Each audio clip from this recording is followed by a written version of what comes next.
Let's be clear, the war in Ukraine started because the U.S. orchestrated a coup there in 2014. That's just a fact.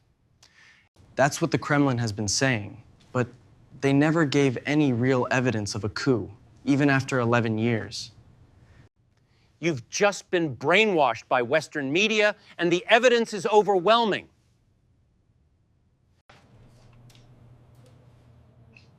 Okay, then could you walk us through this overwhelming evidence you mentioned? The Russians even leaked a call between a U.S. diplomat and the ambassador, talking about who might be the next president of Ukraine. Yes, the professor is right.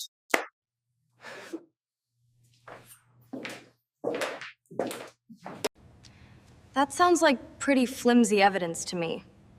One vague phone call isn't proof of a coup. This wasn't just any call. They talked about who could replace the ousted Ukrainian president. That sounds more like guessing who will win a football game. Were they even right with their guesses? Well, their top picks ultimately didn't become president, but stop laughing. This was no laughing matter. Professor, they're laughing because you called it a coup. But all you've shown is that the diplomats were bad guessers. Wait, you said it was a fact there was a US-backed coup in Ukraine, and that's your proof. Look, there's more evidence. We even have video of U.S. diplomats handing out cookies during the Ukrainian uprising. Oh no. Handing out cookies to starving protesters, undeniable proof of a coup. You just don't get it.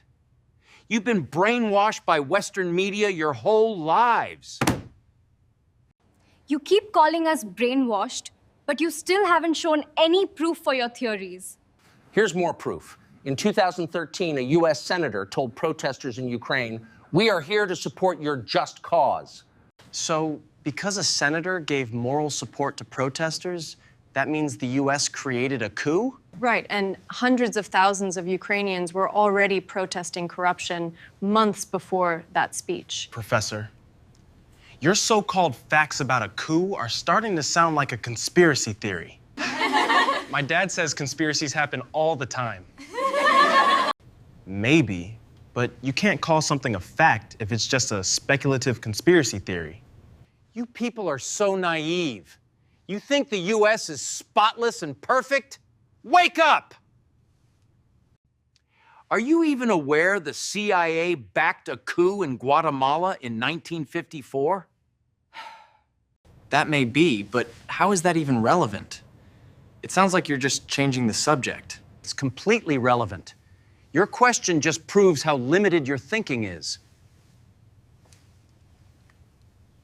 If the U.S. could do a coup in 1954, that proves they'll do it again in 2014. That's right. My dad says the U.S. is always doing covert stuff around the world. Look, man, nobody cares what your dad says. We're here to discuss facts and the truth.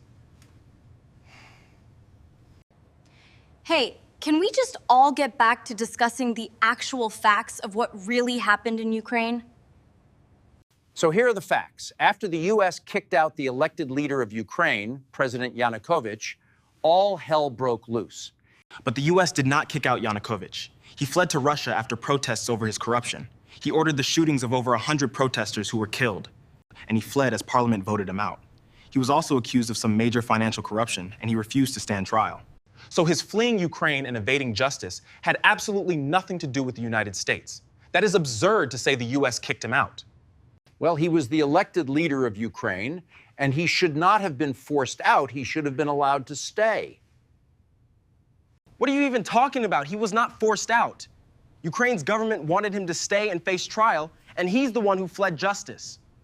Yeah, apparently he felt safer under the protection of his real boss, you know, that guy in the Kremlin he was loyal to all along. Look, the Kremlin just wanted justice and for the truth to come out. For 11 years, the Kremlin has refused to return their guy to Ukraine for trial so the real truth can come out. Tell me, Professor, do you think that was helpful? Well, maybe the Kremlin thought he wouldn't get a fair trial in Ukraine. Maybe that's why they gave him safety in Russia. Or is it possible the Kremlin feared a trial because it would reveal the corruption and how their guy was in bed with them all along? Well, you don't know that. You're just speculating. There could be many reasons why the Kremlin wouldn't return him to Ukraine. I'm just not sure what they are. It looked fishy how he suddenly amassed enormous wealth while blocking EU trade and pushing Kremlin deals, siding with Moscow, and cracking down on protesters. Well, I don't know where he got all that money from. Maybe he was a good businessman. Maybe he just made some smart deals. Yeah, and maybe he was just a corrupt puppet of the Kremlin. He went from a trucking company clerk to a net worth of hundreds of millions and living in the opulent palace of corruption. Hey, that doesn't mean anything. Everyone starts somewhere. Maybe he was just smart. Yes, but he made his money by selling out Ukrainians, and they were right to protest his corruption. Well, the Kremlin says those protests were all stirred up by the U.S., so clearly that means it was a coup. Oh, come on. Millions of Ukrainians were protesting corruption for months before the U.S. ever showed any support.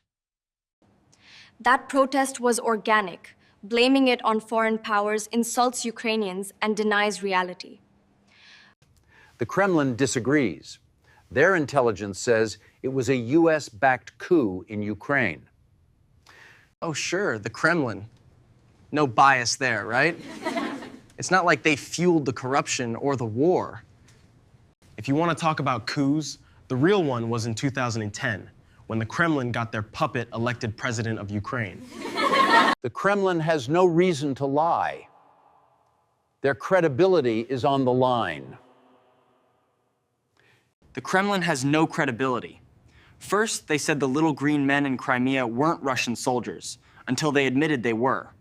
That same Kremlin denied shooting down MH17, even after overwhelming evidence showed it was a Russian missile system. What credibility are you talking about? The Kremlin has no credibility. Just days before invading Ukraine, they swore over and over they had no plans for war. How many lies does it take? You people are all completely brainwashed by Western media. You better wake up before it's too late.